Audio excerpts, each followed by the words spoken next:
Welcome to The Hopefulist, a daily talk show hosted by veteran broadcaster Wendy McClure. Join Wendy each day as she shares her life lessons that transformed her from perpetual pessimist to the ultimate hopefulist. The perfect morning show to get you caught up on the day's top stories while sharing insights that will lead to positive transformation and bring out the hopefulist in you. For more inspiration, visit hopefulist.com. And now, here's your host and hopefulist, Wendy McClure. Thank you, Matthew. Here it is. It is a Wednesday, and thank you very much for tuning in and listening. I've been having massive tech issues again. I have been fiddling with all of my settings and such for the last at least 17 minutes now. So I can't figure out what I'm doing wrong. I'm going to attempt to get in touch with the tech department again through Spreaker, which I've not been very successful with in the past, and see what the heck is going on. The last time I couldn't get rid of the bad echo, but now it doesn't sound like it's as echoey to me, but it sounds muted, like weird. I'm hoping maybe it's just my headphones and it's coming across normal for when you guys are listening.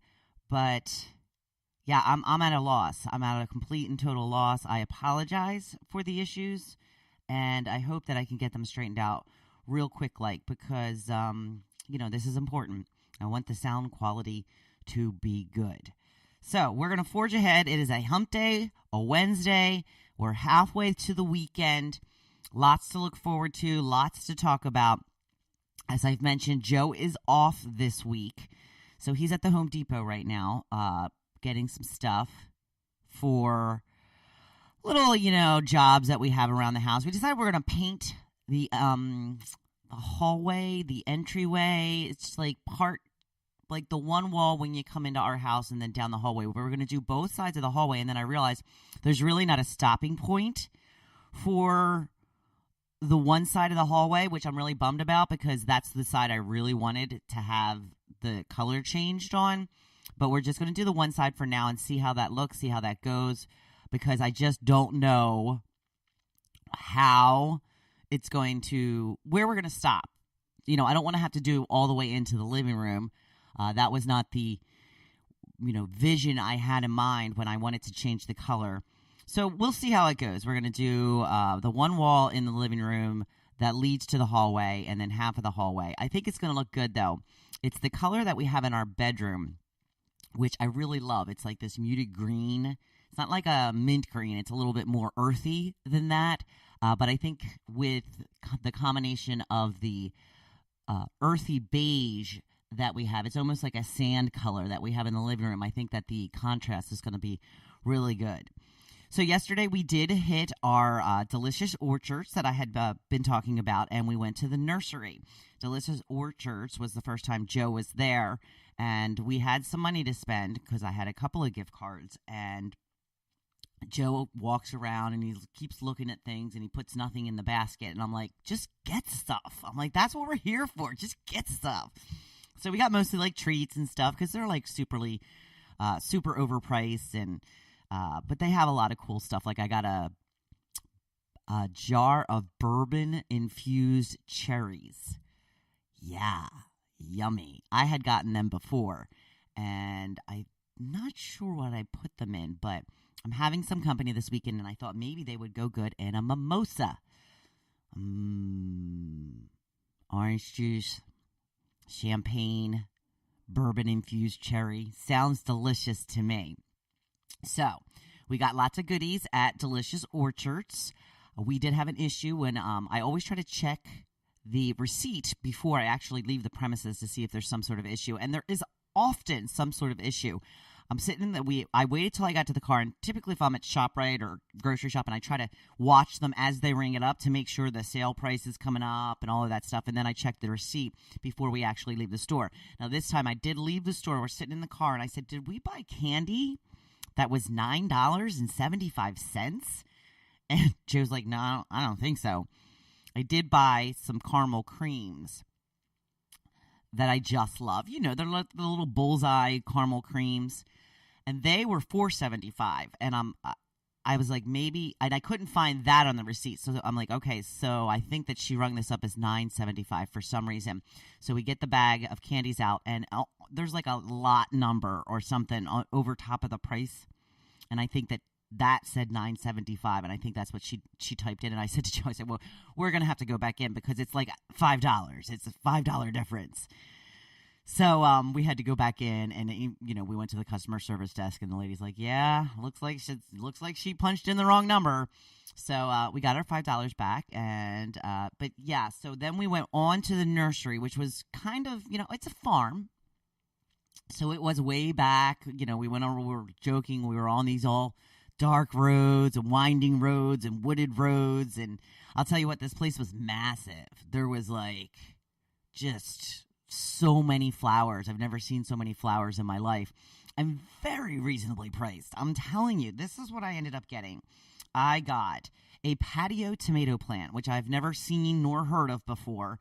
I think that the tomatoes are not going to be as big as I had hoped they would be, but I say any tomatoes that I grow are better than the no tomatoes that I've grown in the last 5 years. If you've listened to me in the past, I have been trying to grow my own tomatoes for 4 years. I have been unsuccessful for 4 years. This is year 5. So in addition, I figured let's get something that's already potted. It's got the little trellis for the vines to spread out. And I thought, maybe I'll do better when somebody else starts it all the way for me.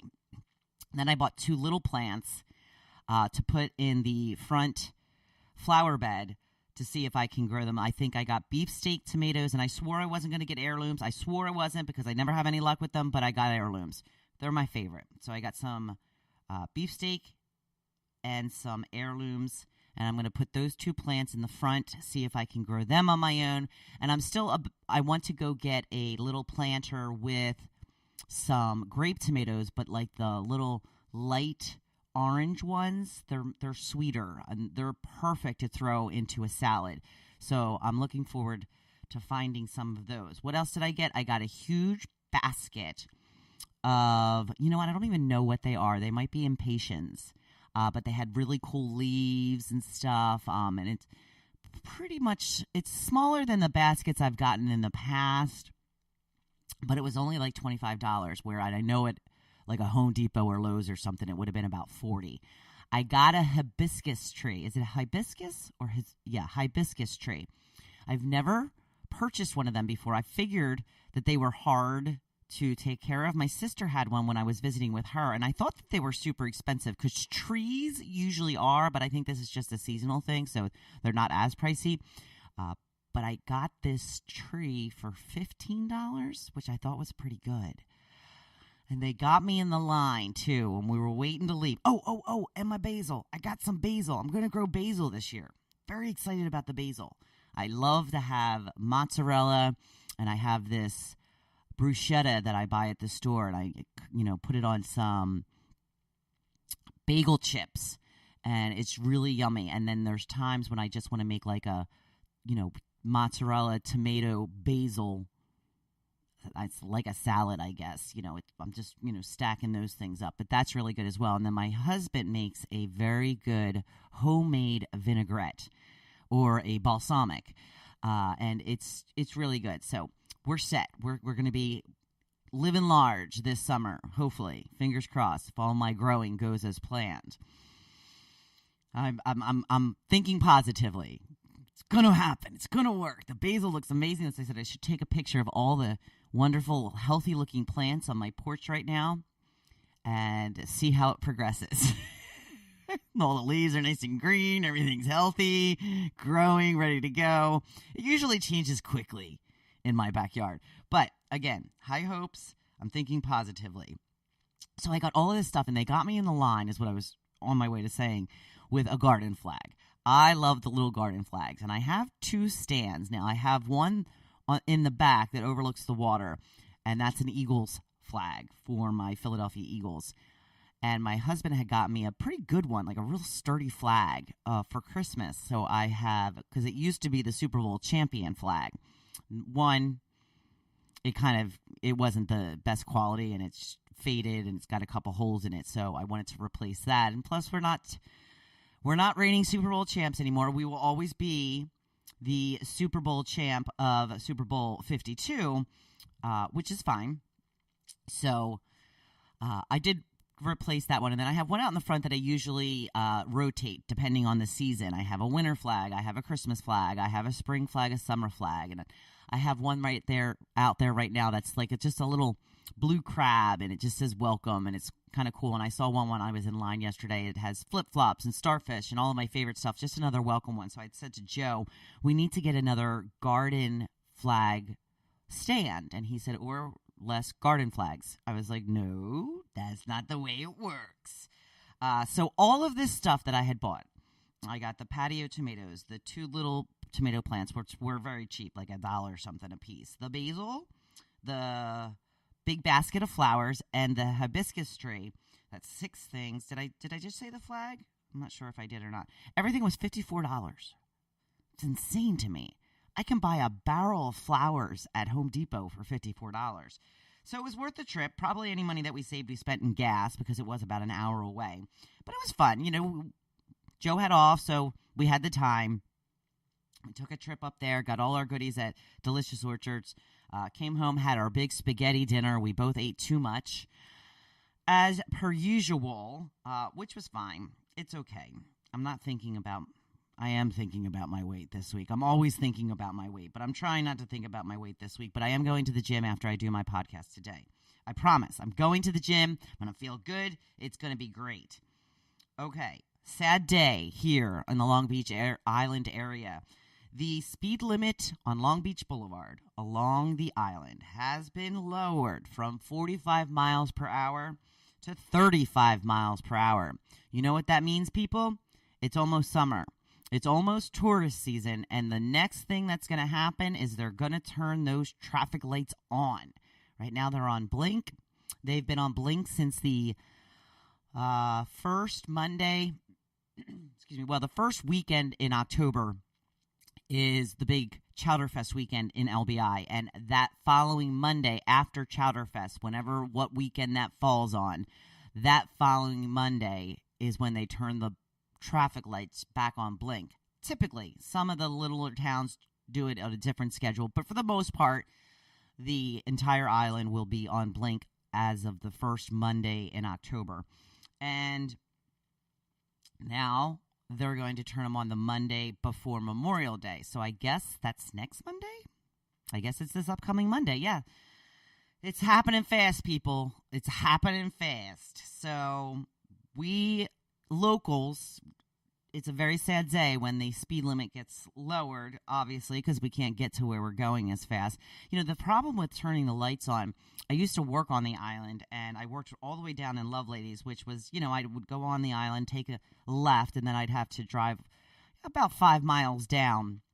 And the thing is, you know, you just are not used to having to stop. I can't tell you how many times in those first couple of days I almost go right through the lights because you're just not, it's not in your realm of thinking. It's not in what you're thinking you have to do. You don't have to stop because you haven't had to stop for months and months and months now. So I have blown a couple of lights, but they do have like the little signs, the little electronic signs when you come on the island, lights are on. And along the boulevard as well to remind you. Because as silly as it sounds, you really do need reminding because you're just not paying attention. So that is a sad day for us, but it does mean that more people are coming, which is good and bad. More businesses are opening. The warmer weather is on the way. It has been freezing here the last couple of days. I mean, freezing. I turned the heat off last night right before we went to bed, and I woke up this morning to 62 degrees in the house. Whew, turn that heater back on real quick like. Yes, I did. So I'm going to talk about my topic for the day, which is tickets that are just too pricey. What tickets can you just not afford? And what spurred this was yesterday was the day the Eagles put on sale the single game tickets. And I haven't gone to a game since 2009. That's the last time I went to an actual Eagles game. My husband's not really into going to the games so much. I don't know if I think that maybe he just hasn't had a good experience because when you go and your team is winning and the electricity of the crowd, and it's just such a great experience. But again, he doesn't have the same team as I do, so it's a little bit of an issue. I had looked into